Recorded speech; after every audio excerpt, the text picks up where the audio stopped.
நாம் ஆண்டோடத்துல ஒப்பு கொடுத்து ஆராதனை கீதங்கள் பாடல் புஸ்தகத்தில் 542, புதுவாழ்வு பாடல் புஸ்தகத்தில் 756, கர்த்தர் நாமம் என் புகலிடமே 4 ஸ்டாண்ட்ஸ் படித்து நாம் சங்கீதத்தின் பகுதிக்கு கடந்து செல்ல போகிறோம். புதுவாழ்வு பாடல் புஸ்தகத்தில் 756, ஆராதனை கீதங்கள் 542.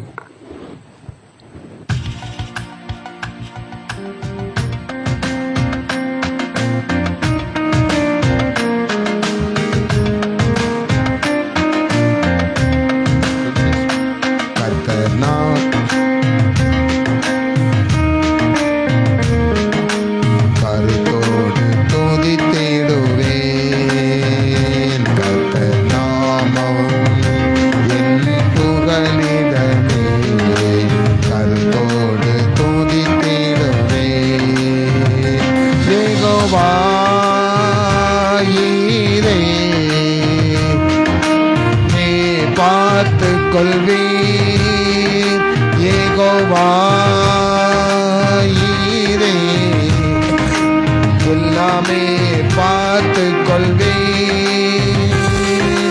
கலங்களப்பா, நாங்க கலங்களப்பா, கலங்களப்பா, நாங்க கலங்களப்பா. நாமம் என் புகலிடமே கருத்தோடு துதித்திடுமே. கைகளை தட்டி நாமம் என் புகலிடமே கருத்தோடு துதித்திடுமே. யெகோவா நிசியே என்னாலும் வெற்றி தருவே. யெகோவா நிசியே என்னாலும் வெற்றி தருவே. சோத்திரமே அப்பா சோத்திரமே, சோத்திரமே அப்பா சோத்திரமே. நாமம் என் புகலிடமே கருத்தோடு துதித்திடுவே. நாமம் என் புகலிடமே கருத்தோடு துதித்திடுவே. யெகோவா ராபா சுகம் தரும் தெய்வமே. யெகோவா ராபா சுகம் தரும் தெய்வமே. கலங்களப்பா, நாங்க கலங்களப்பா, கலங்களப்பா, நாங்க கலங்களப்பா. நாமம் என் புகலிடமே கருத்தோடு துதித்திடுவே. நாமம் என் புகலிடமே கருத்தோடு துதித்திடுவே. யெகோவா ரூபா எங்கள் நல்ல மேய்ப்பரே. யெகோவா ரூபா எங்கள் நல்ல மேய்ப்பரே. சோத்திரமே அப்பா சோத்திரமே, சோத்திரமே அப்பா சோத்திரமே. நாமம் என் புகலிடமே கருத்தோடு துதித்திடுவே. நாமம் என் புகலிடமே கருத்தோடு துதித்திடுவே. ஹல்லேலூயா. நாம் சங்கீதத்தின் பகுதி கடந்து செல்ல போகிறோம். இந்த நாளிலே வாசிக்கும்படியான விசேஷ சங்கீதம் 13, 14 எல்லாரும் எடுத்துக்கோங்க. சங்கீதம் 13, சங்கீதம் 14 முடிச்சூர்லேருந்து வந்திருக்கிற தென்னிந்திய திருச்சியை சேர்ந்த அருமையான ராஜரிகம் சிஸ்டம் முன்னெடுந்து வாசித்து ஜபிப்பாங்க. சங்கீதம் 13, சங்கீதம் 14.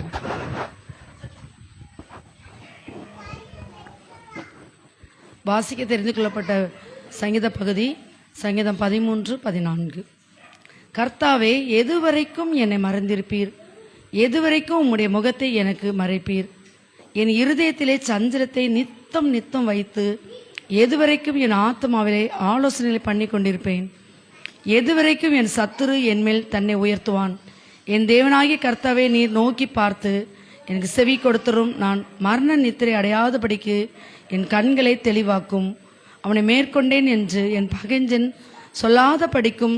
நான் தள்ளாடுகிறதுனால் என் சத்துருக்கள் களி கூறாத படிக்கும். இப்படி செய்தலும் நான் உம்முடைய கிருபையின் மேல் நம்பிக்கையாயிருக்கிறேன். உடைய இரட்சிப்பினால் என் இருதயம் களி கூறும். கர்த்தர் எனக்கு நன்மை செய்தபடியால் அவரை பாடுவேன். 14. தேவன் இல்லை என்று மதிகெட்டவன் தன் இருதயத்தில் சொல்லிக் கொள்கிறான். அவர்கள் தங்களை கெடுத்து அருவருப்பான கிரிகளை செய்து வருகிறார்கள். நன்மை செய்கிறவன் ஒருவனும் இல்லை. தேவனை தேடுகிற உணர்வு உள்ளவன் உண்டோ என்று பார்க்க கர்த்தர் பரலோகத்திலிருந்து மனுபுத்திரை கண்ணோக்கினார். எல்லாரும் வழி விலகி ஏகமாய் கெட்டு போனார்கள். நன்மை செய்கிறவன் இல்லை, ஒருவனாகிலும் இல்லை. அக்கிரமக்காரில் ஒருவனுக்கும் அறிவு இல்லையோ? அப்பத்தை பற்றுகிறது போல என் ஜனத்தை பற்றுகிறார்களே. அவள் கர்த்தரை தொழுது கொள்கிறதில்லை. அங்கே அவர்கள் மிகவும் பயந்தார்கள். தேவன் நீதிமானுடைய சந்ததியோடே இருக்கிறாரே. சிறுமைப்பட்டவனுக்கு கர்த்தர் அடைக்கலமாய் இருக்கிறார் என்று சொல்லி நீங்கள் அவனுடைய ஆலோசனை அலட்சியம் பண்ணினீர்கள். சீயோனிலிருந்து இஸ்ரவேலுக்கு இரட்சிப்பு வருவதாக. கர்த்தர் தம்முடைய ஜனத்தின் சிறையிருப்பை திருப்பும்போது யாக்கோப்புக்கும் களிப்பும் இஸ்ரவேலுக்கு மகிழ்ச்சி உண்டாகும். முக்கியமான வசனம், கர்த்தர் கொடுக்கப்பட்ட வசனம் 13 1 2 14 5 7. எல்லாரும் சேர்ந்து படிப்போம். கர்த்தாவே, எதுவரைக்கும் என்னை மறந்திருப்பீர்? எதுவரைக்கும் உம்முடைய மகத்தை எனக்கு மறைப்பீர்? என் இருதயத்தில் சஞ்சலத்தை நித்தம் வைத்து எதுவரைக்கும் என் ஆத்மாவிலே ஆலோசனை பண்ணி கொண்டிருப்பேன்? எதுவரைக்கும் என் சத்துரு என் மேல் தன்னை உயர்த்துவான்? அங்கே அவர்கள் மிகவும் பயந்தார்கள். தேவன் நீதிமானுடைய சந்ததியோட இருக்கிறாரே. சியோனிலிருந்து இஸ்ரவேலுக்கு இரட்சிப்பு வருவதாக. கர்த்தர் தம்முடைய ஜனத்தின் சிறையிருப்பை திருப்பும் போது யாக்கோப்பு களிப்பும் இஸ்ரவேலுக்கு மகிழ்ச்சி உண்டாகும். இந்த 13 1 2 சொல்றது, எதுவரைக்கும் என்னை மறைந்திருப்பீர்? எதுவரைக்கும் உம்முடைய முகத்தை எனக்கு மறை. 2வது வசனத்துல என் இருதயத்திலே சஞ்சலத்தையும் நித்த நித்தம் வைத்து எதுவரைக்கும். இந்த இடத்துல 4 முறை எதுவரைக்கும் எதுவரைக்கும் சங்கீதக்காரன் இந்த இடத்துல அருமையாக ஆண்ட இடத்துல ஒரு புலம்பி ஒரு ஜெபிக்கிறாரு. இந்த இடத்துல ஒருவேளை நீங்கள் கூட புலம்பி வந்திருக்கலாம். எதுவரைக்கும் எதுவரைக்கும் மறைந்திருப்பீங்க என்று. இதில் ஒரு பயங்கரமான ஒரு வசனம் வார்த்தை, எதுவரைக்கும் ஆத்மாவிலே ஆலோசனை பண்ணிக்கொண்டு. எதுவரைக்கும் நான் இருதயத்தில் ஒரு பயங்கரமான ஆலோசனை பண்ணிக்கிட்டு இருக்கேன் அப்படின்னு சொல்லிட்டு இந்த இடத்துல அந்த வேத வசனம் சொல்லுது. வீட்டில் போய் நல்லா ஆழ்ந்து ஜெபிங்க ஆண்டுட்ட. ஒருவேளை இப்படி புலம்பல் நம் வாழ்க்கையில் இருந்தால் கர்த்தர் இந்த ஏலின் ஜெபத்தில் இன்னைக்கு ஒரு விடுதலை உங்களுக்கு தருகிறாரு. சங்கீதம் 14:5 தேவன் நீதிமானுடைய சந்ததியோடு இருக்கிறார். நம்ம எல்லாம் இங்கே வந்திருக்க எல்லாருமே நீதிமான்கள் தான். நம்ம நீதிமான்களுடைய நம்மளுடைய சந்ததியோட கர்த்தர் உண்மையாகவே இருக்கிறாரு. சியோனிலிருந்து இஸ்ரவேலுக்கு இரட்சிப்பு வருவதாக. கர்த்தர் தம்முடைய ஜனத்தின் சிறையிருப்பை திருப்பும் போது யாக்கோப்புக்கு களிப்பும் இஸ்ரவேலுக்கு மகிழ்ச்சி உண்டாகும். ஆண்டவரே, அருமையான வேத வசனத்தை நீர் எங்களுக்கு கொடுத்தீரே சப்பா. ஒருவேளை தத்தளிப்பின் வாழ்க்கையில ஒருவேளை இங்க வந்திருக்க பிள்ளைகள் ஒருவேளை இருந்தாலும் ஆண்டவரே, தூர தேசத்துல அந்த லைவ்ல பார்த்து கொண்டு இருக்க பிள்ளைகள் ஒருவேளை ஆண்டவரே ஒருவேளை தத்தளிப்புல இருந்தாலும் இந்த புலம்பலுடைய ஜெபத்தை கர்த்தர் கேட்டு ஒரு பெரிய பதிலை கொடுப்பார். இருதயத்துல கூட கர்த்தாவே, எதுவரைக்கும் ஆண்டவரே நாங்கள் ஆலோசனை செய்து கொண்டும் ஆண்டவரே நாங்கள் இருக்கிறோம். அதை இன்னைக்கு கர்த்தாவே விடுதலை செய்ய போறதுக்காக ஸ்தோத்திரம். ஆண்டவரே கர்த்தாவே, சியோனுக்கு மகிழ்ச்சியும் களிப்பினீர் உண்டாக்க போறதுக்காக நன்றி அப்பா. நீதிமான்களுடைய கர்த்தாவே சந்ததியை நான் ஆசீர்வதிப்பேன் என்று சொல்லியிருப்பா. அதுக்காக ஸ்தோத்திரம் அப்பா. இயேசுவின் நல்ல பிதாவே. God bless you. Hallelujah. Hallelujah. அந்த சங்கீதத்தில் ஒரு வசனம் இருக்கு, சிறுமைப்பட்டவர்களுக்கு ஆண்டவர் உதவி செய்கிறார் என்று. அவர் நமக்கு உதவி செய்கிற தேவனாய் இருக்கிறார். ஆமென். உதவி செய்கிறவர் கர்த்தருடைய நாமத்தில் ஒன்று இருக்கு, அவர் நமக்கு உதவி செய்கிற கர்த்தர். அதனால தான் சங்கீதம் 121 சொல்றதுக்கு, எனக்கு ஒத்தாசை வரும் பர்வதங்களுக்கு நேராக என் கண்களை என்ன செய்கிறேன், ஏறெடுக்கிறேன். ஒரு அறிவிப்பு, வழக்கமாக வியாழக்கிழமை காலையில் பெண்களுக்கான ஜெபம் உண்டு 11 மணிக்கு. சாயந்தரம் 7 மணிக்கு செயின் பிரேயர் உண்டு. செயின் பிரேயரில் நிறைய அதிசயமான காரியங்களை ஆண்டவர் செய்திருக்கிறார். கர்த்தருடைய நாமம் மையப்படட்டும். வழக்கமான ஆராதனைகள் எல்லாம் ஒழுங்கான முறைப்படி நடக்கும். அடுத்த வாரம் செவ்வாய்க்கிழமை அபிஷேக ஆராதனை. வாஞ்சி உள்ளவர்கள் உற்சாகமாய் கலந்து கொள்ளுங்க. இந்த நாளில் எக்ஸாமுக்காக ஜெபம் பண்ணி பாஸ் பண்ண பிள்ளைகளுக்காக அருமையான மகள் ரோசி அவற்றை +1 நிறைய மார்க் வாங்கி பாஸ் பண்ணியிருக்கா. கர்த்தர் எதில் ஃபெயிலாகவே நினச்சாலும் அதில் நிறைய மார்க் ஆண்டவர் கொடுத்துட்டாரு. அல்லேலூயா. அதே போல் இன்னொரு சகோதரி மாதுங்கிற சகோதரி, அவங்க காலேஜில் படிக்கிறாங்க. முதல் செமஸ்டர்லேயே ரொம்ப கஷ்டம்னு சொல்லி தான் ஃபோன் பண்ணாங்க. கர்த்தருடைய கிருபையினால எந்த விதமான இது இல்லாமல் அரியர் இல்லாமல் ஃபுல்லாக பாஸ் ஆகிட்டாங்க. 2 பேரும் வர சொல்லியிருந்தேன், வரல. கர்த்தரை ஆசீர்வதிக்கட்டும். நாம் எழுந்திருந்து தேவனை நாம் துதிக்க போகிறோம். இந்த நாளிலே கர்த்தருடைய நாமத்தை குறித்தே நாம் தியானித்து வருகிறோம். கர்த்தர் நாமம் உயர்ந்தது, கர்த்தர் நாமம் மேலானது, கர்த்தர் நாமம் மகிமை நிறைந்தது. அந்த மகிமை நிறைந்த நாமத்தை நம்ம சொல்லி சொல்லி சொல்லி துதிக்கும் போது நிச்சயமா சொல்றேன், உங்க வாழ்க்கையில கர்த்தருடைய நாமம் பெரிய காரியங்களை செய்யும். அல்லேலூயா. இயேசுவின் நாமத்தை தொழுது கொள்கிற ஜனங்கள், இயேசுவின் நாமத்தை அறிக்கையிடுகிற ஜனங்கள், இயேசுவின் நாமத்தின் மீது நம்பிக்கை வைத்திருக்கிற ஜனங்கள், இயேசுவின் நாமத்தை விசுவாசிக்கிற ஜனங்கள் மீது ஆண்டவர் சொல்லுகிறார், உங்களுக்கு எல்லாம் கூடும். அல்லேலூயா, அல்லேலூயா. எங்களோடு சேர்ந்து கர்த்தருடைய நாமத்தை நாம் மகிமைப்படுத்துவோம். கைகளை தட்டி உற்சாகமாய்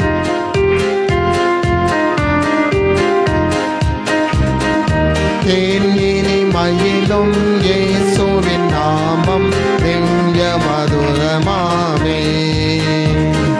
தேனினி மயிலும் இயேசுவின் நாமம் திவ்ய மதுரமாமே. அதை தேடியே நாடி ஓடியே வருவாய் தினமும் நீ மனமே. தேனினி மயிலும் இயேசுவின் நாமம் திவ்ய மதுரமாமே. துன்பத்தில் இன்பம், தொல்லையில் நல்ல துணைவரம், நீயும் அன்பதை சேர்ந்தால் அனைத்துணை காப்பார். ஆசை கொள்ளி மனமே. தேனினி மயிலும் இயேசுவின் நாமம் திவ்ய மதுரமாமே. பூலோகத்தாரும் மேலோகத்தாரும் புகழ்ந்து போற்றும் நாமம், அதை பூண்டு கொண்டால் தான் பொன்னகர் வாழ்வில் புகுவாய் நீ மனமே. தேனினி மயிலும் எல்லாம் சேர்ந்து திவ்ய மதுரம். தேனினி மயிலும், தேனினி மயிலும் இயேசுவின் நாமம் திவ்ய மதுரமாமே. அதை தேடியே நாடி ஓடியே வருவாய் தினமும் நீ மனமே. தேனினி மயிலும் இயேசுவின் நாமம் திவ்ய மதுரமாமே. பாவியை மீட்க தாவிய உயிரை தானே ஈந்தவராம். இன்னும் நேமியம் கருணை நிலை வர முன்பு நிதம் துதி என் மனமே. தேனினி மயிலும். நல்ல சத்தமா படிப்போமா, கைகளை தட்டி உற்சாகமா. உங்க சத்தமே எனக்கே கேட்க மாட்டேங்குது. நல்ல உற்சாகமாய். இயேசுவின் நாமம் திவ்ய மதுரம். மீண்டும் ஒரு முறை. தேனினி மயிலும் இயேசுவின் நாமம் திவ்ய மதுரமாமே. அதை தேடியே நாடி ஓடியே வருவாய் தினமும் நீ மனமே. தேனினி மயிலும் இயேசுவின் நாமம் திவ்ய மதுரமாமே. இயேசுவே உம் நாமத்தினார் இன்பமுண்டு யாவருக்கும். நன்றியுள்ள இதயத்துடன் கூடினோம் இந்நாளிலே. இயேசுவே உம் நாமத்தினார் இன்பமுண்டு யாவருக்கும். நன்றியுள்ள இதயத்துடன் கூடினோம் இந்நாளிலே. எங்கள் தேவனே, எங்கள் ராஜனே, எங்கள் தேவனே, எங்கள் ராஜனே, என்றும் உம்மையே சேவிப்போம். நன்றியுள்ள சாட்சி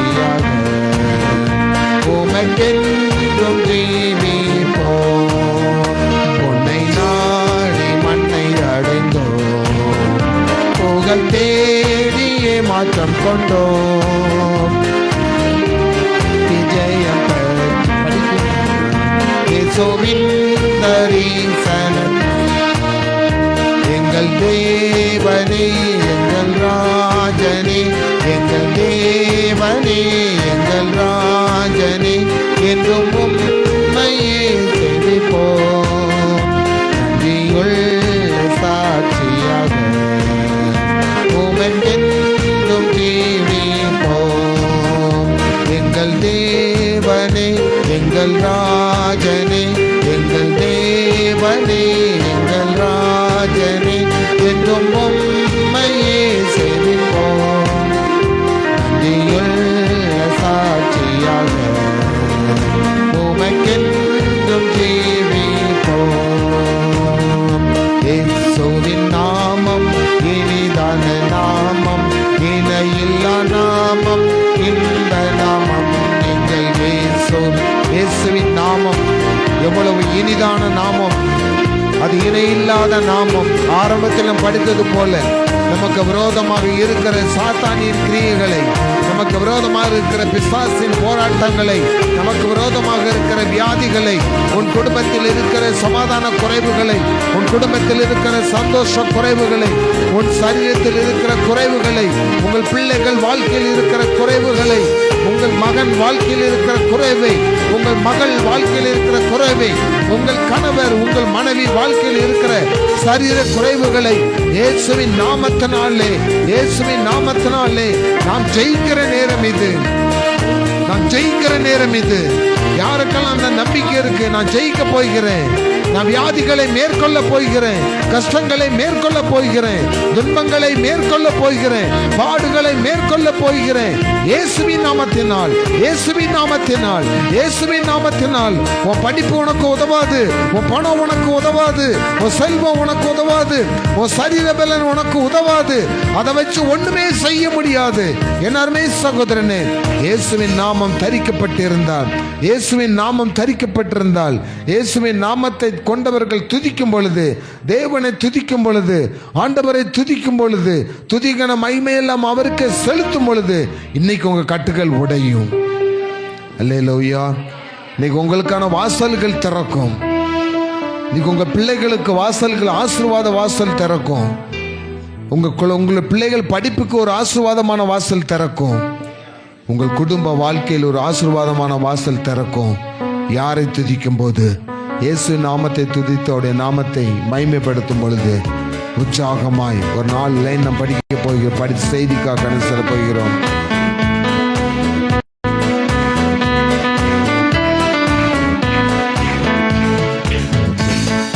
துதி கன மகிமை எல்லாம் இயேசு ராஜாவுக்கே, துதி கன மகிமை எல்லாம் நம் இயேசு ராஜாவுக்கே. திருப்பி படிப்போமா? துதி கன மகிமை எல்லாம் நம் இயேசு ராஜாவுக்கே, துதி கன மகிமை எல்லாம் நம் இயேசு ராஜாவுக்கே. வாலிபர் கன்னியரை துதியுங்கள், பெரியோர் முதியோரை துதியுங்கள். வாலிபர் கன்னியரை துதியுங்கள், பெரியோர் முதியோரை துதியுங்கள். பிள்ளைகளை மகிழ்ந்து துதியுங்கள், நம் இயேசுவை என்றுமே துதித்திடுவோம். பிள்ளைகளை மகிழ்ந்து துதியுங்கள், நம் இயேசுவை என்றுமே துதித்திடுவோம். துதிகன மகிமை எல்லாம் நம் இயேசு ராஜாவுக்கே, துதிகன மகிமை எல்லாம் நம் இயேசு ராஜாவுக்கே. தேனினி மகிழும் இயேசுவின் நாமம் வெண்ய மதுரமாமே. எல்லாரும் சேர்ந்து தேனினி மகிழும் இயேசுவின் நாமம் வெண்ய மதுரமாமே. அதை தேடி நாடி ஓடியே வருவாய் தினமும்.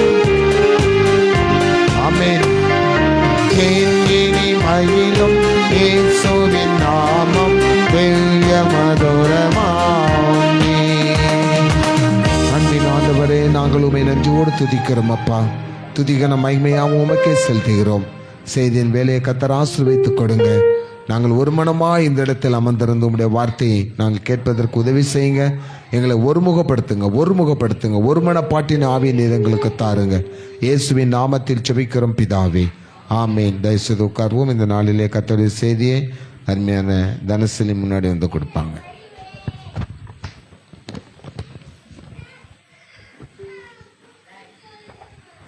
ஹல்லேலூயா. வானோர் பூதலத்தோர் பூமியின் கீழானோருடைய முழங்கால் யாவும் முடங்கும்படியான நாமத்தை பெற்ற இயேசு கிறிஸ்துவின் நாமத்தினாலே நான் உங்களை வாழ்த்துகிறேன். இப்பொழுது நாம் இயேசு கிறிஸ்துவின் நாமத்தினால் வருகிற மகிமை பற்றிய காரியங்களை நாம் இப்போ தியானிக்க போகிறோம். அதற்கு ஆதாரமாக சங்கீதம் 9:10 வசனத்தை எடுத்தவங்க வாசிங்க. சங்கீதம் 9ஆம் சங்கீதம் 10வது வசனம்.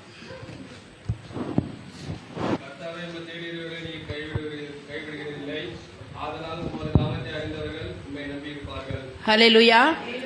ஆண்டவர் இந்த வார்த்தையை நமக்கு ஆசீர்வதித்து தரும்படியாக நாம் தலைகளை தாழ்த்தி கர்த்தரை நோக்கி பார்ப்போம். எங்களை அதிகமாக நேசிக்கிற எங்கள் அன்பின் தகப்பனே, ஆண்டவர் இந்த மாலை வேளைக்காக நாங்கள் நமக்கு நன்றி செலுத்துகிறோம் அப்பா.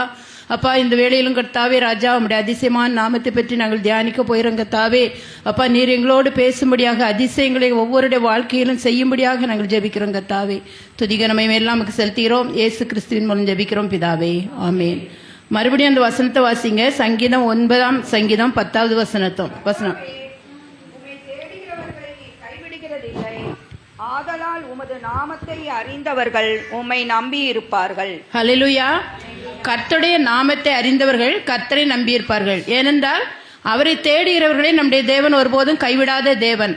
கர்த்தருடைய நாமம் எப்படிப்பட்டதுன்னு நம்ம பார்க்கும்போது நீதிமொழிகள் 18ஆம் அதிகாரம் 10வது வசனத்தை வாசிங்க. நீதிமொழிகள் 18:10. நீதிமொழிகள் 18ஆம் அதிகாரம் 10ஆம் வசனம்.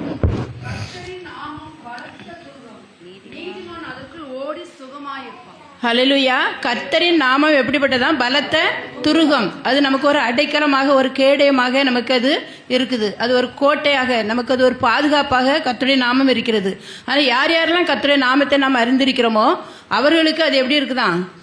சுகமா இருப்பார்கள். அந்த நாமத்துக்குள்ள நம்ம போயிட்டோம்னா அதுக்குள்ள நமக்கு என்னது உண்டு? சுகம் உண்டு, ஆரோக்கியம் உண்டு, பலன் உண்டு. எல்லாவற்றையும் தேவன் நமக்கு தர வல்லவராக இருக்கிறார். சங்கீதம் 91:14 வாசிங்க. சங்கீதம் 91:14.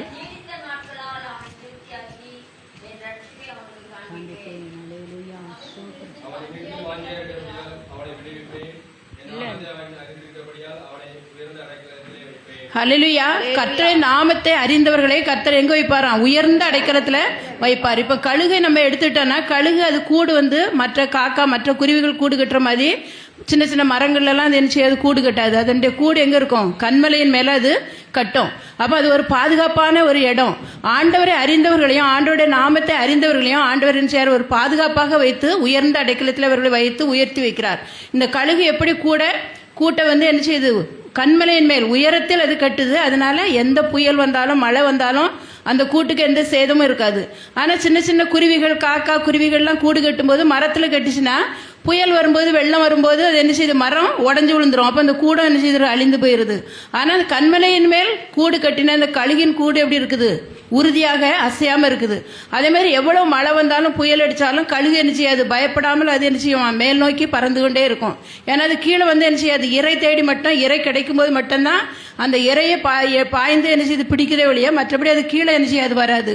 ஆனால் அது வந்து என்ன செய்யுது? எவ்வளோ மழை வந்தாலும் புயல் அடித்தாலும் அது வந்து என்ன செய்யணும்னா அந்த மலை மேகத்துக்கு மேலேயே அது பறந்து கொண்டு இருக்கிறதுனால அது என்ன செய்யாது? நனையாதபடி பாதுகாப்பாக அது காணப்படுகிறது. அதுபோல நாமும் கூட கர்த்தருடைய நாமத்தை அறிந்தவர்களாக இருந்தோமானால் கர்த்தர் நம்மளை என்ன செய்வார்? உயர்ந்த அடைக்கலத்தில் வைத்து நம்மை பாதுகாப்பார். பலவித பிரச்சனைகள், சோதனைகள் வந்தாலும் கூட அந்த சோதனைகள் மத்தியிலும் நாம் சோர்ந்து போகாதபடி தேவன் நம்மை என்ன செய்வார்? பாதுகாக்கிறார்.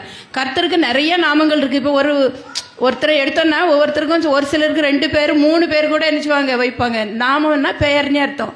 அப்போ அப்படி வைக்கிறாங்க. ஆனால் ஆள் ஒன்று தான். அதே மாதிரி நம்முடைய தேவனுக்கு நிறைய நாமங்கள் இருக்குது. நம்ம பாட்டு பாடுறோம், யெகோவா தேவனுக்கு 1000 நாமங்கள் நீ. அப்போ ஒவ்வொரு நாமத்திலையும் ஒவ்வொரு என்ன செய்யுது? அர்த்தம் இருக்குது, ஒவ்வொரு குணங்கள் காணப்படுது. அப்போ யெகோவா தேவனுக்கு 1000 நாமங்கள்னு சொல்கிறோம். யெகோவா ஈரேன்னா கர்த்தருடைய பர்வதத்திலே பார்த்து கொள்ளப்படும். யெகோவா ஷம்மானா கர்த்தர் நம்மோடு இருக்கிறார். அப்படியே நிறைய ஒன்றுக்கும் இருக்குது. ஷாலோம்னா சமாதானம். இப்படி ஒவ்வொரு காரியத்துக்கும் ஒவ்வொரு அர்த்தங்கள், ஒவ்வொரு பெயருக்கும் ஒவ்வொரு அர்த்தங்கள் இருக்குது. எபனேசர்னா என்னது? இம்மட்டும் கர்த்தர் எனக்கு உதவி செய்தார்.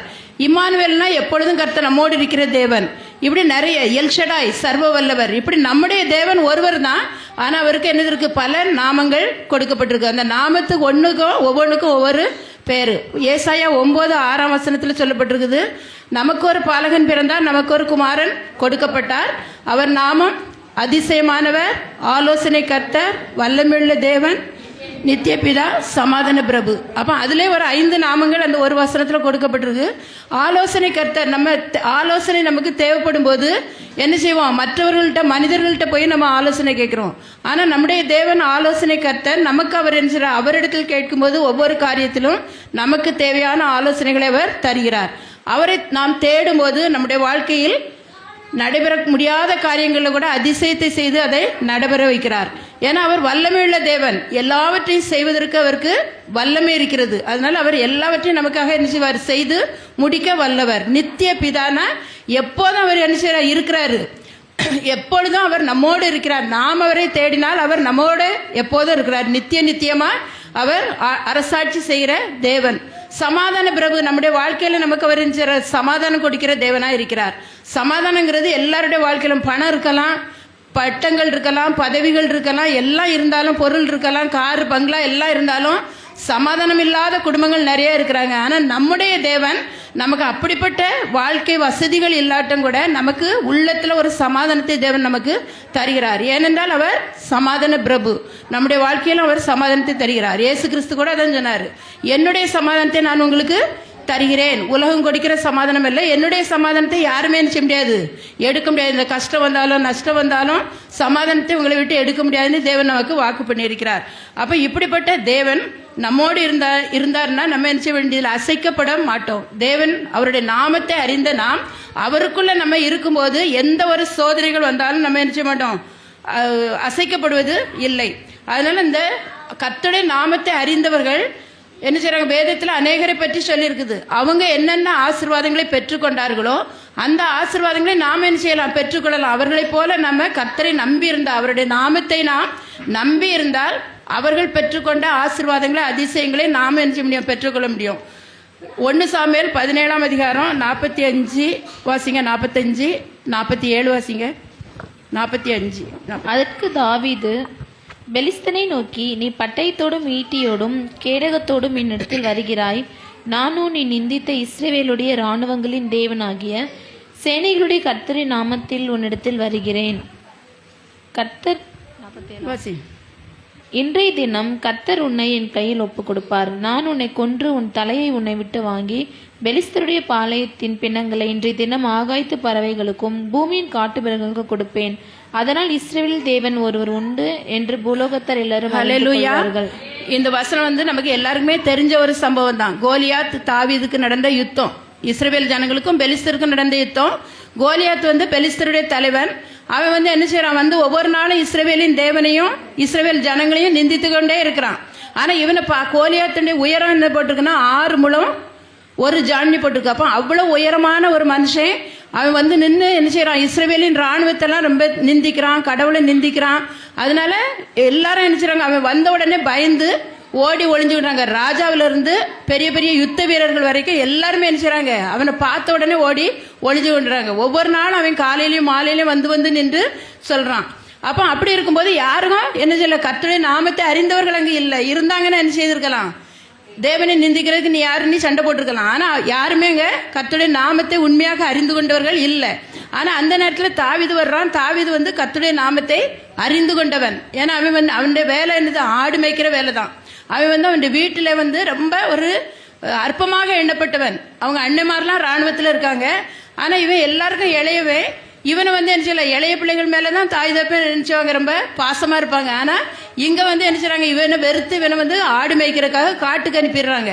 அப்படி இருக்கும்போது கூட இவன் என்ன செய்யலை? ஆண்டவருடைய நாமத்தை அறிந்தபடினால அந்த இடத்துல ஆடு மேய்த்து கொண்டு இருக்கும்போது கூட அவன் ஆண்டவர் என்ன செய்தான்? துதித்து பாடிக்கொண்டே இருந்தான். இந்த சங்கீதங்களில் நிறைய சங்கீதங்களை எழுதினது தாவீது தான். கஷ்டங்கள் வரும்போதும் துன்பங்கள் வந்தாலும் சரி, மகிழ்ச்சியாக இருக்கும்போதும் அவன் என்ன செய்தான்? சங்கீதம் பாடிக்கொண்டே இருந்தான். அப்படிப்பட்ட கர்த்தரை அவன் என்ன செய்தான், அறிந்து கொண்டபடினால அவன் வந்து பார்க்குறான், இங்கே கோலியாத் வந்து நிற்கிறான். நின்ன உடனே எல்லாரும் பயந்து என்ன செய்றாங்க, அவன் முகத்தை பார்க்கறதுக்கு கூட தைரியம் இல்லாமல் ஓடி ஒளிகிறாங்க.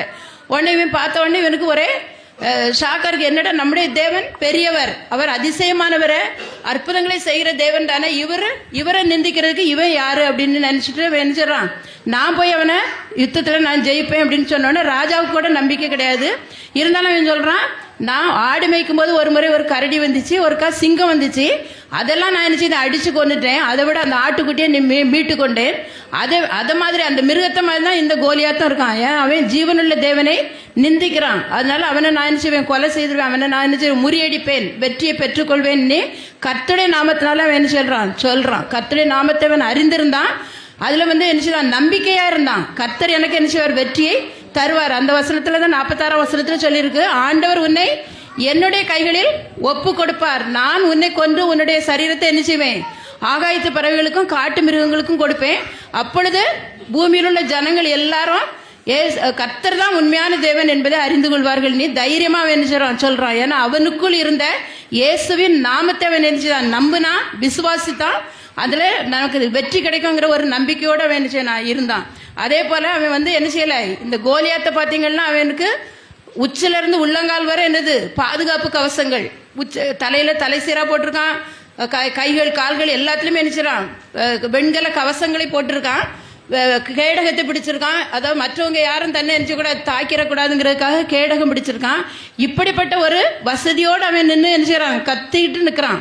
ஆனா இந்த தாவீதுக்கு ஒண்ணுமே கிடையாது. ஆடு மேய்ச்சவன் எப்படி போயிருப்பான், கையில ஒரு கோலோடு ஒரு கவன் கல்லோட என்ன செய்யறான், போறான். 5 கல் கூழாங்கல் மட்டும்தான் அவன் கையில இருக்கு. அப்ப ஆனா அவனுடைய இருந்தது அந்த கேடகம், இந்த மாதிரி அந்த ஆயுதங்களை விட இவனுக்குள் இருந்த இயேசுவின் நாமம், கர்த்தருடைய நாமம் என்னது, உயர்ந்தது, பெரியது, மகத்துவமானதுங்கிறத அவன் அறிந்ததுனால தான் அவன் தைரியமா என்ன செய்யறான், போறான். அந்த தடியோட கையில ஆடு மேய்க்கிற தடியோட அவன் என்ன செய்யறான், போறான். போன உடனே கோலியாத்து கூட சொல்றான், நீ என்கிட்ட தடியோட வரியா, நான் என்ன நாயா அப்படின்னு சொல்லி அவனை சபித்தான்னு சொல்லப்பட்டிருக்குது. அவன் அதெல்லாம் பற்றி அவன் கேர் பண்ணல. எப்படினாலும் இன்னைக்கு இந்த கோலியாத்தை என்ன செய்வார், ஆண்டவர் என்னுடைய கரங்களிலே ஒப்பு கொடுப்பார், இவனை நான் எப்படியாவது வெற்றி பெறுவேன்கிற ஒரு நம்பிக்கையோட போய் அங்க போய் என்ன செய்தான், கோலியாத்தும் வேகமா ஓடி வர்றான் இவனை நோக்கி. இவனை வேகமா போய் என்ன செய்யறான், கரெக்டா ஒரு கல், ஒரே ஒரு கூழாங்கல் தான் எடுத்து என்ன செய்தான், அந்த கவன்ல வச்சு எரிஞ்ச உடனே அந்த கல் கரெக்டா அவனுடைய முகம் மட்டும்தான் அவனுக்கு தெரியுது, மற்ற இடங்கள்லாம் அவனுக்கு பாதுகாப்பு கவசங்கள். அந்த முகத்துல நெத்தியில போய் அந்த கல் சரியா பதிந்ததுனால அவன் அப்படியே என்ன செய்தான், முகங்குப்புற விழுந்து செத்து போயிட்டான் அப்படின்னு சொல்லியிருக்குது. அப்போ இவனுக்குள்ள என்னது இல்லை, பலன் கிடையாது, இவனுக்கு ஒரு ஆயுதமும் கிடையாது, இவனுக்கு அந்த பழக்கமும் கிடையாது. ஆனா இவனுக்குள் இருந்தது என்னது, இயேசுவின் நாமம், கர்த்தருடைய நாமம். அந்த கர்த்தருடைய நாமம் மிகப்பெரியது, வல்லமை உள்ளது. அதை அவன் உணர்ந்திருந்ததுனால அதுல அவன் என்ன செய்தான், நம்பிக்கையா இருந்தான். அந்த நம்பிக்கையினால அவன் என்ன செய்தான், கர்த்தருடைய நாமத்தின் மீது இருந்த நம்பிக்கையினால ஒரு பெரிய வெற்றியை பெற்றான். அந்த இஸ்ரவேல் இராணுவத்தால செய்ய முடியாத ஒரு அதிசயத்தை, ஒரு அற்புதத்தை, ஒரு வெற்றியை இயேசுவின் நாமத்தினால தாவீது என்ன செய்தான், அந்த இஸ்ரவேல் ஜனங்களுக்கு பெற்றுக்கொண்டான். அவன்கிட்ட இருந்தது உலக பிரகாரமான ஆயுதங்கள், ஆனா இவன்கிட்ட இருந்தது என்னது, சர்வாயுதம் இருக்கும். எபேசியர் 5ஆம் அதிகாரத்தில் சொல்லியிருக்கு, வீட்டில இருந்து போய் பார்த்துடுங்க. நமக்கு என்ன செய்யுது, போராட்டங்கள் உண்டு. யாரோட இல்லை, மனிதர்களோட நமக்கு போராட்டம் கிடையாது, பிசாசோட, அந்தகார லோகாதிபதிகள், வானமண்டலத்தின் சேனைகளோடு நமக்கு போராட்டம் உண்டு. அந்த போராட்டத்தில் நம்ம கத்தியையோ தடியையோ கொண்டு போய் என்ன முடியாது, போரிட முடியாது. நமக்கு என்ன வேணும், சர்வாயுதம் இருக்கும். அந்த வீட்டில் போய் வாசிங்க, விசுவாசம் என்னும் கேடகத்தை பிடித்து கொண்டவர்களாயும், ரட்சிப்புங்கிற தலைச்சீராவை தலையில் அணிந்தவர்களாகியும், சுவிசேஷத்துக்கு ஆயத்தங்கிற பாதரட்சை கால்களில் தொடுத்தவர்களாகவும் இருந்தேன்னு செய்யுங்க, போர் செய்யுங்கள்னு சொல்லியிருக்கு. எப்போதும் ஜெபம் பண்ணுங்கன்னு சொல்லியிருக்கு. அதுக்கு நமக்கு தேவை என்னதுன்னா விசுவாசம். அப்போ அந்த விசுவாசம் இருந்துச்சுன்னா, விசுவாசம் இருந்ததுனால தான், கர்த்தருடைய நாமத்தின் மேல் தாவீதுக்கு விசுவாசம் இருந்தபடினால்தான் அவன் என்ன செய்தான், அந்த கோலியாத்தை ஒரே கல்லில் என்ன செய்தான், சாகடிச்சான். அப்போ அந்த விசுவாசம் இன்னைக்கு நமக்கு இருந்ததுன்னா, இதே மாதிரி மலை போன்ற பிரச்சனைகள் நம்முடைய வாழ்க்கையில் வரலாம், வியாதிகள் வரலாம், என்ன வந்தாலும் சரி, கர்த்தருடைய நாமம் நமக்குள்ளே நம்ம தரிக்கப்பட்டிருப்போமானால் அவைகளிலிருந்து எளிதாக நாம் என்ன செய்ய முடியும், வெற்றி பெற முடியும், ஜெயம் பெற நாம் முடியும். அடுத்தது பார்க்கும்போது அப்போஸ்தலர் 3ஆம் அதிகாரம் 6ஆம் வசனம் 7ஆம் வசனம் வாசிங்க. அப்போஸ்தலர் 3, 6, 7. அப்பொழுது பேதுரு, வெள்ளியும் பொருளும் என்னிடத்தில் இல்லை, என்னிடத்தில் உள்ளதை உனக்கு தருகிறேன், நசராகிய இயேசு கிறிஸ்து நாமத்தில் நீ எழுந்து நட என்று சொல்லி வலது கையினால் அவனை பிடித்து தூக்கிவிட்டான். உடனே ஹல்லேலூயா. இதில் ஒரு சம்பவம் போட்டிருக்கு. இதுதான் எல்லாருக்கும் தெரிஞ்ச ஒரு சம்பவம் தான். பேதுரு யோவான் வழக்கமாக ஜெபம் பண்ண போகிற மாதிரி என்ன செய்கிறாங்க, ஜெபம் பண்ண போகிறாங்க. அங்கே ஒரு பிரவி சப்பானியை கொண்டு பிச்சை எடுக்கிறதுக்காக தேவாலய வாசலில் கொண்டு வச்சிருக்கிறாங்க. அலங்கார வாசலுங்கிற வாசலண்டையில் அவன் பிச்சை கேட்டுக்கிட்டு இருக்கான். அந்த ஆலயத்துக்குள்ளே போகிறவங்க எல்லார்ட்டையும் வேணுச்சுமா பிச்சை கேட்பான். அதே போல் பேதுருவும் யோவானும் போன உடனே இவங்க இயேசுவின் சீசர்கள் நல்ல அங்கிகள்லாம் போட்டு ஒரு போயிருப்பாங்க. அவங்கள பார்த்த உடனே நமக்கு ஏதாவது இவங்க நினச்சிவாங்க தருவாங்கன்னே அவன் நினச்சிக்கிறான், நம்பிக்கையோட பார்க்குறான். அப்போ பேதுரும் யோவான்னு சொல்கிறாங்க, எங்களை நோக்கி பார் அப்படின்னு சொன்னோன்னே இவனுக்கு ரொம்ப சந்தோஷம். இப்போ அவங்க நமக்கு நிறைய என்ன செய்ய போகிறாங்க, காசுலாம் தர போகிறாங்க போலன்ட்டு அவங்கள பார்க்குறான். பார்த்த உடனே பேதுரு சொல்கிறாரு, வெள்ளியும் பொன்னும் என்னிடத்தில் இல்லை, என்னிடத்தில் உள்ளதே உனக்கு தருகிறேன். அவன் பேதுரு யோவான் இடத்துல இருந்தது என்னது, இயேசுவின் நாமம். அவரிடத்தில் இருந்தது இயேசுவின் நாமம். அப்போ என்னிடத்தில் உள்ளதே உனக்கு தருகிறேன் என்று சொல்லி நசரனாகிய இயேசுவின் நாமத்தினாலே நீ எழுந்து நடன்னு சொல்லி கையை பிடிச்சி தூக்கணும்னு உடனே குதித்தெழுந்து நடந்தான்னு சொல்லியிருக்கு. அப்போ இந்த இயேசுவின் நாமம் நமக்கு என்ன செய்யுது, வியாதியிலிருந்து விடுதலை தருகிறது, சுகத்தை தருகிறது. ஆனால் உண்மையிலே இயேசுவின் நாமம் நமக்குள்ள என்ன செய்யணும், இருக்கணும். பேதுரு அதான் சொல்றாரு, என்னிடத்தில் உள்ளதை நான் உனக்கு தருகிறேன். அவனுக்குள்ள இயேசுவின் நாமம் இருந்துச்சு. அந்த இயேசுவின் நாமத்தை சொன்ன உடனே அவனுடைய வியாதி பிறவி சப்பானி, அவன் நடக்கிறது, ஒருவேளை இடையில ஏதாவது வியாதிகள் வந்து கால் ஊனமான கூட என்ன செய்யலாம், நடக்க வைக்கலாம். ஆனால் பிறவி சப்பானியை நடக்க வைக்கிறது முடியாத ஒரு காரியம். ஆனால் அந்த பிறவி சப்பானியை இயேசுவின் நாமங்கிற அந்த ஒரே வார்த்தையினால என்ன செய்தார், பேதுரு நடக்க செய்தார்.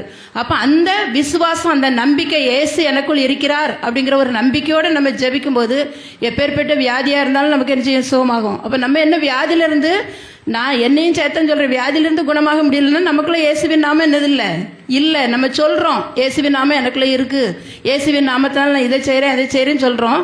உண்மையில இந்த பேதுருக்குள் இருந்தால் அந்த இயேசுவின் நாமம் என்னிடத்தில் உள்ளதுன்னு சொன்ன அந்த நாமம் நமக்குள்ளே இருந்தால் நம்முடைய வியாதிகள் என்ன செய்யும், கண்டிப்பாக சுகமாகும். வியாதின்ட்டு நம்ம என்ன செய்ய வேதனைப்பட வேண்டியதில்லை. அந்த வியாதியை குணமாக்க இயேசுவின் நாமம் நமக்கு போதுமானதாக இருக்கிறது. அப்போ அந்த பிரவிச்சப்பானி உடனடியாக நடந்து என்ன செய்தான், ஆலயத்துக்குள் போனான். போய் ஆண்டவரை தொழுது கொள்றதுக்கு போனான். இவ்வளோ நாளும் வாசல்ல இருந்து அந்த பிச்சை கேட்டு கொண்டிருந்த அந்த பிரவிச்சப்பானி சுகம் பெற்ற உடனே என்ன செய்தான், தேவனை தேடி ஆலயத்துக்குள்ள போய் தேவனை துதித்தான்னு சொல்லப்பட்டிருக்கு. அப்புறம் சந்தோஷப்படணும். ஒரு பிரவிச்சப்பானி இத்தனை வருஷமா 40 வருஷமா அந்த அலங்கார வாசல்லே உட்கார்ந்துருக்கிறானே, அவனுக்கு சுகம் கிடைச்சிருக்கேன்னு எல்லாரும் என்ன, ஆலயத்தில் உள்ளவங்க சந்தோஷப்படணும். ஆனால் இந்த பிரதான ஆசாரியர்கள்லாம் அவங்களுக்கு என்னது இல்லை, மகிழ்ச்சி இல்லை. எப்படி இயேசுவின் நாமத்தினால இவன் அற்புதம் செய்யலாம், இந்த இயேசுவின் நாமமே இருக்கக்கூடாதுன்னு ஆலயத்தில் உள்ளவர்களே என்ன செய்கிறாங்க, எதிர்ப்பு தெரிவித்து என்ன செய்கிறாங்க, பேசுகிற உடனே அந்த பேதுரு என்ன சொல்கிறாருன்னா 3ஆம் அதிகாரம் 16ஆம் வசனம் வாசிங்க. 3:16.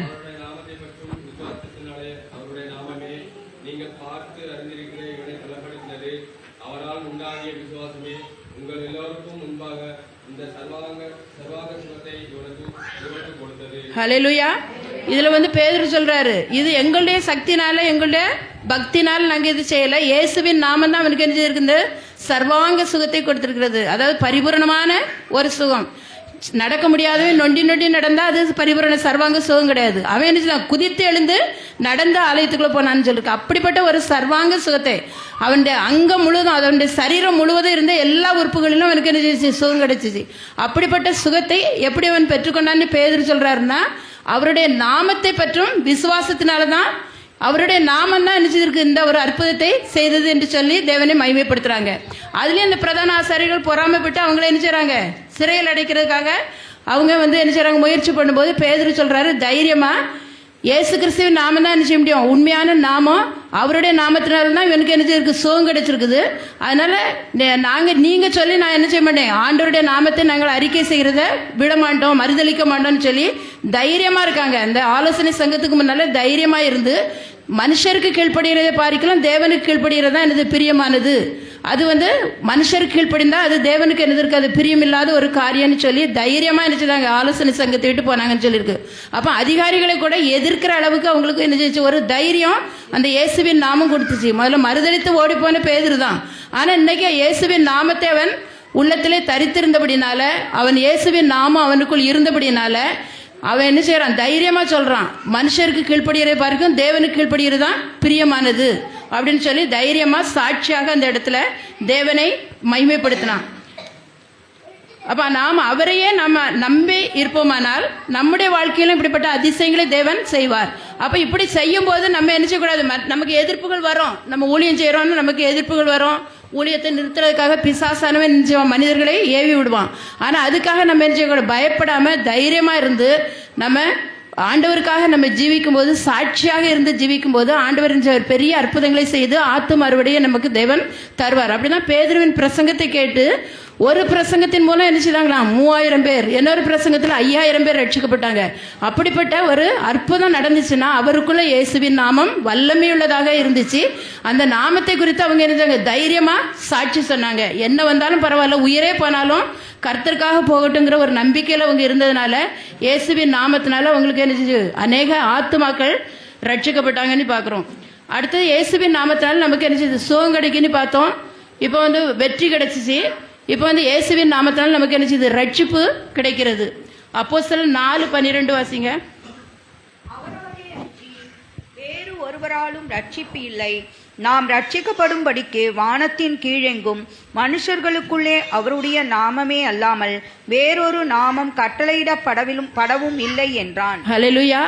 அப்ப ரட்சிக்கப்படுவதற்கு இயேசுவின் நாமமே அல்லாமல் வேறொரு நாமம் எங்கேயுமே கட்டளையிடப்பட, மனுஷர்களுக்குள்ள இல்லை, வானத்திலும் இல்லை, பூமியிலும் இல்லை, அவருடைய நாமம் மட்டும்தான் ரட்சிக்கப்படுவதற்கு கட்டளையிடப்பட்டிருக்குன்னு சொல்லு. ஏன்னா அவர் தான் நினைச்சாரு ரட்சிப்புக்காக தன்னுடைய ஜீவனை கொடுத்து தன்னுடைய ரத்தத்தை சிந்தி நமக்கு அந்த ரட்சிப்பை இலவசமாக தேவன் பெற்று தந்திருக்காரு. அப்போ அவருடைய நாமத்தினால நம்ம பெற்றுக்கொள்வது என்னதுன்னா ரட்சிப்பு. அதன் மூலம் நமக்கு என்னது, நித்திய ஜீவனை தேவன் நமக்கு தருகிறார். அடுத்து வந்து இயேசுவின் நாமத்தினால பிசாசுகள் என்ன செய்யலாம், துரத்த முடியும் என்று வேதம் சொல்கிறது. மார்க் 16:17 வாசிங்க. மார்க் 16:17.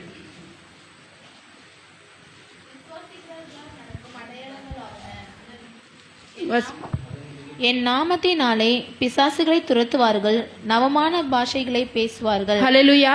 இதை ஆண்டவராக இயேசு கிறிஸ்து சொல்றாரு, என் நாமத்தினாலே நீங்கள் பிசாசுகளை துரத்துவீர்கள் சொல்ற. யார் யாரெல்லாம் இயேசுவின் நாமத்தை உண்மையிலே நம்ம அறிந்திருந்து அதை சொல்லும்போது பிசாசுகள் நிச்சயம் ஓடும். அதே மாதிரி அப்போஸ்தலர்ல ஒரு சம்பவம் சொல்லியிருக்கு.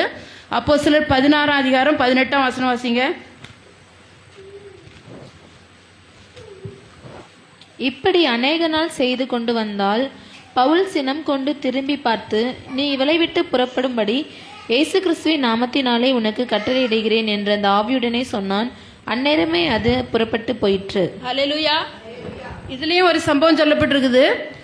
பவுலும் சீலாவும் என்ன செய்தாங்க, ஊழியம் செய்து கொண்டிருந்தாங்க. ஒவ்வொரு நாளும் என்ன செய்தாங்களாம், ஒரு குறிப்பிட்ட இடத்துல குறிப்பிட்ட நேரத்தில் போய் அவங்க வந்து அங்கே கூடியிருந்த மக்களுக்கு, ஆற்றங்கர ஓரத்தில் போய் அங்கே கூடியிருந்த மக்களுக்கு சுவிசேஷத்தை அறிவித்துட்டு இருந்தாங்க.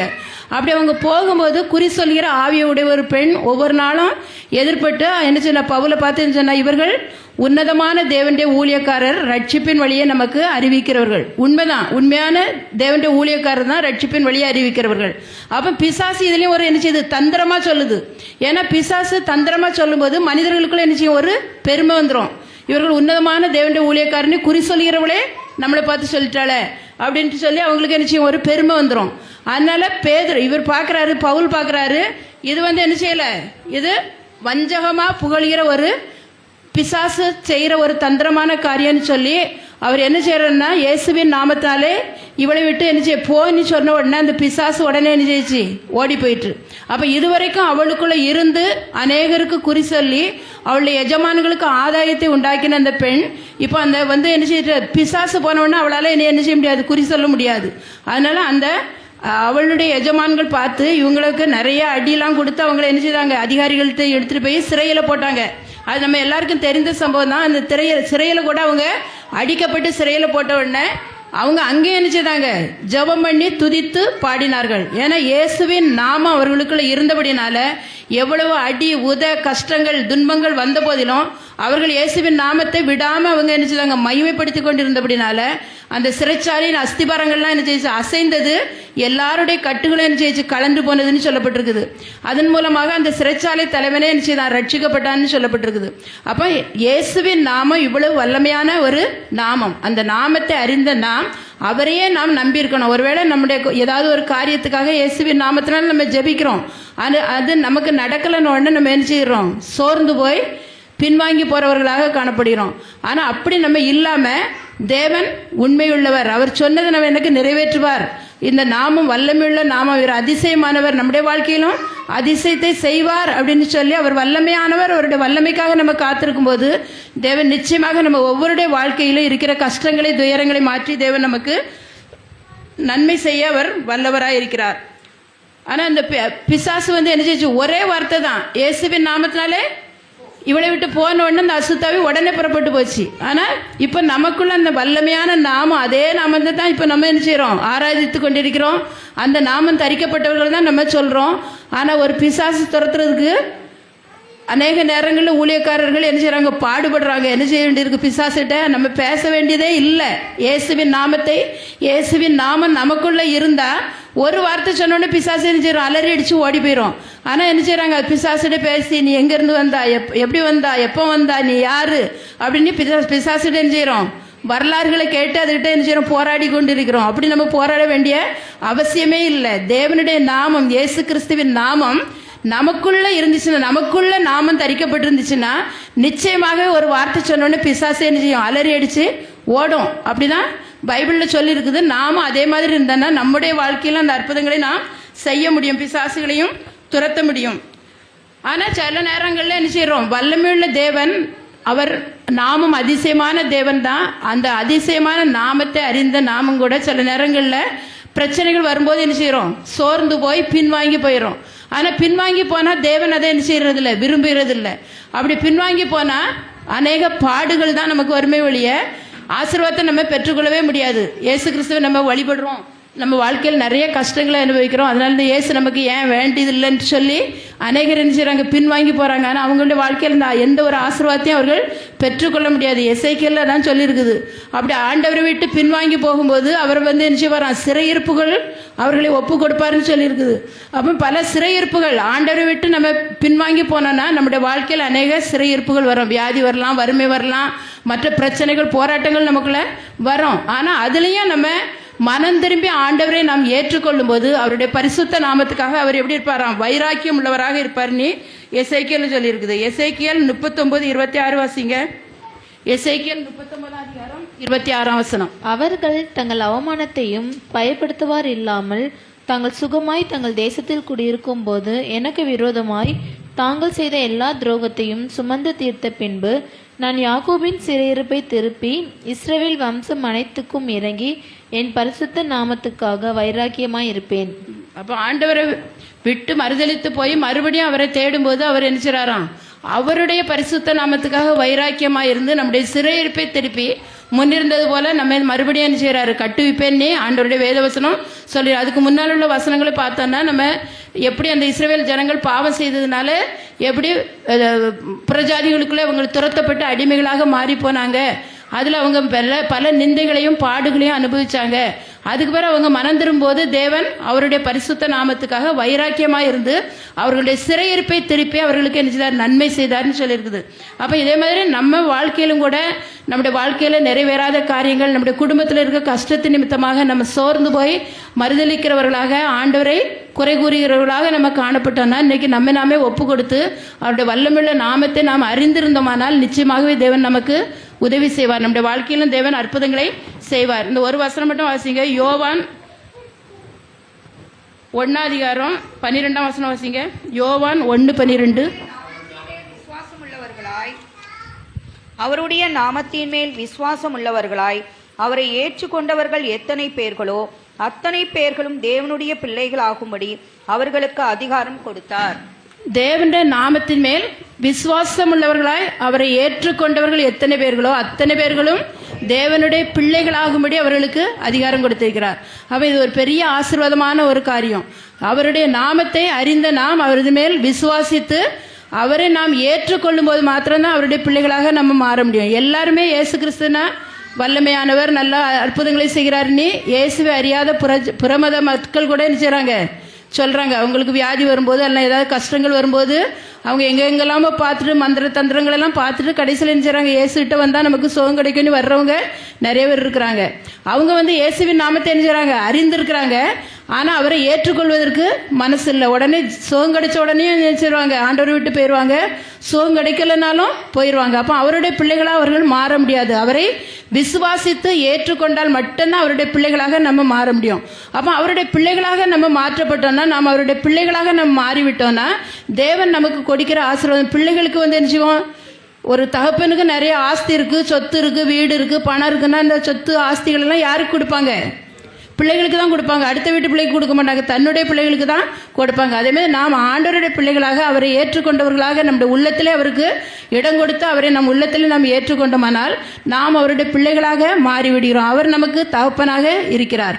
அப்போ அவருக்குள்ள எல்லா ஆசீர்வாதங்களும் தேவன் நமக்கு என்ன செய்றாரு, தருவார். நிச்சயமாக அவர் தருவார். அவருடைய பிள்ளைகளுக்காக அந்த ஆசீர்வாதங்களை வைத்து வைத்திருக்கிறார். அந்த ஆசீர்வாதங்களை நாம் பெற்றுக்கொள்ளணும்னா தேவனுக்கு நம்மை ஒப்பு கொடுத்து அவருடைய நாமத்தின் மேல் விசுவாசம் உள்ளவர்களாகி அவருக்கு நாமே ஒப்பு கொடுத்து நம்முடைய உள்ளத்தில் அவரை ஏற்றுக்கொள்ளும் போது அவருடைய பிள்ளைகளாக நம்மை மாற்றி நமக்கு எல்லா விதமான ஆசீர்வாதங்களையும் தந்து தேவன் நம்மை வழிநடத்த வல்லவராக இருக்கிறார். அதனால ஆண்டவருடைய பிள்ளைகளுக்கு என்னதில் கஷ்டமே இல்லைன்னு இல்லை. கஷ்டங்கள் வந்தால் கூட அந்த கஷ்டங்களிலிருந்தும் தேவன் நமக்கு விடுதலை தந்து நம்முடைய தேவைகளெல்லாம் சந்தித்து நமக்கு எல்லா எந்த குறையும் இல்லாதபடி மற்றவர்கள் முன்னால் நம்ம தலைகவிழ்ந்து போகாதபடி தலை நிமிர செய்கிற தேவனாக இருக்கிறார்.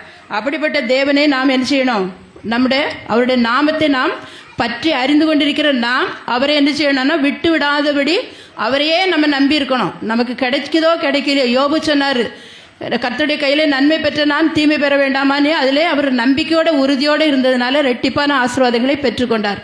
அப்படி ஒருவேளை உடனே நமக்கு ஆசீர்வாதங்கள் வரலனால நிச்சயமாகவே அது நமக்கு என்ன செய்யும், ஆசீர்வாதங்கள் வரும். ஒரு தரிசனம் இருந்துச்சுன்னா தரிசனம் நிச்சயமாக நிறைவேறும்னு சொல்லியிருக்கு. ஒருவேளை அது என்ன செய்யும், அது வந்து என்ன செய்யறான், நாள் தள்ளி போகலாம், ஆனாலும் நிச்சயமாகவே நமக்கு என்ன முடிவு உண்டு. அதுக்கு நமக்கு என்ன செய்யும், அந்த தரிசனம் நிச்சயமாக நமக்கு நிறைவேறும்னு சொல்லியிருக்குது. அப்போ நம்ம ஆண்டோடைய பிள்ளைகளாக இருக்கும்போது உடனடியாக நமக்கு அற்புதங்கள் நடக்கலைனாலும் நம்ம அவருடைய நாமத்தை அறிந்த நாம் அவரையே நம்ம நம்பி இருக்கும்போது நம்முடைய வாழ்க்கையில் நமக்கு என்னென்ன தேவையோ அது அவருக்கு தெரியும். அவருக்கு சித்தமில்லாத காரியங்களை கேட்டால் நமக்கு கிடைக்காது. அவருக்கு சித்தமான காரியங்களை கேட்கும்போது நிச்சயமாகவே நம்முடைய வாழ்க்கையில் அந்த ஆசீர்வாதங்களை தந்து நம்மை வழி நடத்த அவர் வல்லவராக இருக்கிறார். ஆமென். நம்ம இந்த ஆசீர்வாதங்களை நாம் பெற்றுக்கொள்ளும்படியாக அவருடைய பிள்ளைகளாக நாம் மாறும்படியாக நம்ம இப்போ ஜெபிக்க போனோம். எல்லாரும் எழும்பி நின்று கர்த்தரை நோக்கி பார்ப்போம். ஆண்டவருடைய நாமத்தை அறிந்திருக்கிறோம். என் நாமம் தரிக்கப்பட்ட என் ஜனங்கள் தங்களை தாழ்த்தி தங்கள் பொல்லாத வழிகளை விட்டு அவரை தேடும் போது மாத்திரம்தான் அவர்கள் தேசத்துக்கு சேமத்தை கொடுப்பேன் இருக்காரு. அவன் தேசத்துக்காக ஜபிக்கும் போது தேசத்துக்கு சேமத்தை தருகிறார். நம்முடைய குடும்பங்களுக்காக நம்மை தாழ்த்தி அவருடைய நாமத்தை தரிக்கப்பட்ட நாம் நம்மை தாழ்த்தி ஜபிக்கும் போது நம்முடைய குடும்பத்துக்கு ஆசீர்வாதங்களை தருவார். நம்முடைய திருச்சபைகளுக்காக ஜபிக்கும் போது நம்முடைய திருச்சபையிலையும் தேவன் சேமத்தை கொடுப்பார். அதனால அந்த தேவனை நோக்கி நம்ம பார்ப்போம். ஆண்டவரிடத்தில் நம்மை ஒப்பு கொடுப்போம். ஆண்டவரே, உம்முடைய நாமத்தை நாங்கள் அறிஞ்சிருக்கோப்பா, அதை நாங்கள் என்ன செய்யணும், ஏற்றுக்கொள்ள வேண்டும். நாங்கள் அந்த நாமத்தை அறிந்த அதிலே நாங்கள் விசுவாசமாக உறுதியாக நாங்கள் இருக்கணும். கஷ்டங்கள் வந்தாலும் சோதனைகள் வந்தாலும் நாங்கள் நினைச்சக்கூடாது, உண்மை விட்டு அகன்று போகக்கூடாது. நீங்கள் தான் எங்களுக்கு வேண்டும், நித்திய ஜீவன் தான் எங்களுக்கு வேண்டும் என்று சொல்லி அவரை நம் உறுதியாக நம்ம பிடித்து கொள்ளும்போது நம்முடைய வாழ்க்கையில் தேவன் அதிசயங்களையும் அற்புதங்களையும் செய்து நம்முடைய வாழ்க்கையில நமக்கு ஒரு வெற்றியுள்ள வாழ்க்கை வாழ தேவன் உதவி செய்ய வல்லவராக இருக்கிறார். இந்த வேளையில் நம்ம எல்லாரும் ஒருமனப்பட்டு நம்ம ஜெபிப்போம். எங்களை அதிகமாக நேசிக்கிற எங்கள் அன்பின் தகப்பனே, ஆண்டவரே, இந்த வேலைக்காக நாங்கள் நமக்கு நன்றி செலுத்துகிறோம். அப்பா, உமது நாமத்தை அறிந்தவர்கள் உண்மையே நம்பியிருப்பார்கள் என்று நாங்கள் சிந்தித்தோம் கத்தாவே. ஆண்டவரே, உம்மை தேடுகிறவர்களை நீர் கைவிடுகிறதில்லை என்று உம்முடைய வேதம் சொல்கிறது கத்தாவே. ஆதலால் உமது நாமத்தை தேடுகிறவர்கள் உமது நாமத்தை நம்பியிருப்பார்கள் என்று சொல்லியிருக்கிறீரே ராஜா. அந்த வார்த்தையின்படி அப்பா, உமது நாமத்தை நாங்கள் நம்பி இருக்கிறோம் கத்தாவே. ஒவ்வொருடைய வாழ்க்கையிலும் என்னென்ன காரியங்களில் உம்முடைய உதவி தேவைப்படுகிறதோ, என்னென்ன காரியங்களில் ஆண்டவரே அவர்களுக்கு கத்தாவே ராஜா, ஆண்டவரே நீர் பதில் செய்ய வேண்டுமோ கத்தாவே, அவைகளெல்லாம் நீங்கள் அவர்களுக்கு செய்யும்படியாக நாங்கள் ஜெபிக்கிறோம் கத்தாவே. ஒவ்வொருடைய விண்ணப்பங்களுக்கு நீங்கள் பதில் தரும்படியாக ஜெபிக்கிறோம் அப்பா. என்னென்ன ஏக்கங்களோடு விண்ணப்பத்தோடு உம்முடைய சமூகத்தில் வந்திருக்கிறார்களோ ராஜா, நாமம் தரிக்கப்பட்ட உம்முடைய பிள்ளைகள் ராஜா, உம்மை நோக்கி பார்த்து கொண்டு வந்திருக்காங்க ராஜா. நீர் இப்பொழுது இவர்களுடைய வாழ்க்கையில் ஒரு அதிசயத்தை செய்ய முடியாது ஜெபிக்கிறோம் கத்தாவே. என்னென்ன கத்தாவே கஷ்டங்களோடு துன்பங்களோடு வறுமைகளோடு ஆண்டவரே பாடுகளோடு வந்திருக்கிறார்களோ ராஜா, வியாதியோடு வந்திருக்கிறார்களோ நாங்கள் அறியவில்லை ராஜா. இருதயத்தை பார்க்கிறவர் நீர் கத்தாவே. நாங்கள் ஆண்டவரே மனிதனுடைய தோற்றத்தை தான் நாங்கள் பார்க்க முடியும் ராஜா. ஒவ்வொருடைய உள்ளத்திலும் என்னென்ன கத்தாவே ராஜா வேண்டுதல்கள் இருக்கிறதுங்கிறதே நீங்க அறிஞ்சிருக்கீங்க ராஜா. அந்த வேண்டுதல்கள் விண்ணப்பங்கள் எல்லாவற்றுக்கும் தகப்பனே நீங்க பதில் செய்ய முடியாது நாங்கள் ஜெபிக்கிறோம் ராஜா. உண்மை ஒவ்வொருவரும் உறுதியாய் தங்களுடைய வாழ்க்கையில் பற்றிக்கொள்ள தேவன் அனுக்கிரகம் செய்ய முடியாது ஜெபிக்கிறோம் கர்த்தாவே. மே துதிக்கிறோம், ஸ்தோத்தரிக்கிறோம் கர்த்தாவே. மே ஸ்தோத்தரிக்கிறோம் அப்பா. தாவீதுக்கு ஜெயத்தை கொடுத்த தேவனே, ஒவ்வொருடைய வாழ்க்கையிலும் வெற்றியை நீங்க கொடுங்க ராஜா. அற்புதங்களை நீங்க செய்யுங்க கர்த்தாவே. பலவீனமாய் வியாதிகளோடு யார் வந்திருந்தாலும் ராஜா, அவருடைய வியாதியை நீ முற்றிலுமாக மாற்றி போடுங்க ராஜா. நல்ல சுகத்தையும் பலத்தையும் ஆரோக்கியத்தையும் கொடுங்க ராஜா. ஆவிக்குரிய காரியத்தில் நாங்கள் கர்த்தாவே அனல் உள்ளவர்களாக உண்மை எப்பொழுது நாங்கள் உறுதியை பற்றிக்கொள்ள தேவன் எங்களுக்கு அனுக்கிரகம் செய்ய முடியாது ஜெபிக்கிறோம். அன்று வந்த ஒவ்வொருவரையும் நீங்க ஆசீர்வதித்து அனுப்புங்க ராஜா. வந்தவர்கள் யாரும் வெறுமையா சொல்லக்கூடாதுப்பா. உங்களுடைய ஆசீர்வாதத்தினால் ஒவ்வொருவரும் நிரப்பப்பட்டு செல்ல முடியாது நாங்கள் ஜெபிக்கிறோம். பண தேவைகளோடு இருக்கிறவர்களுடைய பண தேவைகளை என் தேவன் நீங்க சந்திக்க முடியாது ஜெபிக்கிறோம் அப்பா. கடன் பிரச்சனையோடு இருக்கிற பிள்ளைகளுடைய வாழ்க்கையில் இருக்கிற கடன் பிரச்சனைகளை நீங்க மாற்றுங்க ராஜா. பிரசவத்துக்காக காத்திருக்கிற பிள்ளைகளுக்கு சுக பிரசவத்தை நீங்க கொடுங்க ராஜா. குழந்தை இல்லாத பிள்ளைகளுக்கு குழந்தை பாக்கியத்தை கொடுங்க ராஜா. திருமணமாகாத பிள்ளைகளுக்கு திருமண பாக்கியத்தை கொடுங்க ராஜா. ஆண்டவரே ஸ்தோத்திரம் கர்த்தாவே. பிரிவினையோடு இருக்கிற பிள்ளைகளுடைய வாழ்க்கையில் இருக்கிற பிரிவினைகளை மாற்றுங்க ராஜா. வேலைகளை ஆசீர்வதிங்க, தொழில்களை ஆசீர்வதிங்க. ஒவ்வொரு குடும்பங்களையும் நீங்க ஆசீர்வதிக்க முடியாது ஜெபிக்கிறோம் அப்பா. துதிக நம்ம எல்லாம் நமக்கு செலுத்துகிறோம். இயேசு கிறிஸ்துவின் மூலம் ஜெபிக்கிறோம் பிதாவே, ஆமென். எல்லாரும் சேர்ந்து சொல்லுவோமா? என் ஆத்மாவே கர்த்தரை சோத்திரி, என் முழு உலமே பரிசுத்த நாமத்தை சோத்திரி. என் ஆத்மாவே கர்த்தரை சோத்திரி, கர்த்தர் செய்த சகல உபகாரங்களை மறவாதே. ஆமென், ஆமென், ஆமென்.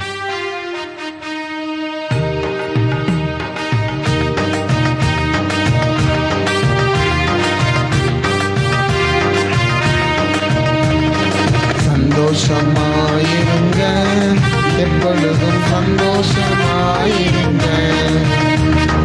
சந்தோஷமாயிருங்க, எப்பொழுதும் சந்தோஷமாயிருங்க. உயர்வானாலும் தாழ்வானாலும், உயர்வானாலும் தாழ்வானாலும், சர்வவல்ல தேவன் நம்மோடு இருக்கிறார். சர்வவல்ல தேவன் நம்மோடு இருக்கிறார். சந்தோஷமாயிருங்க, எப்பொழுதும் சந்தோஷமாயிருங்க.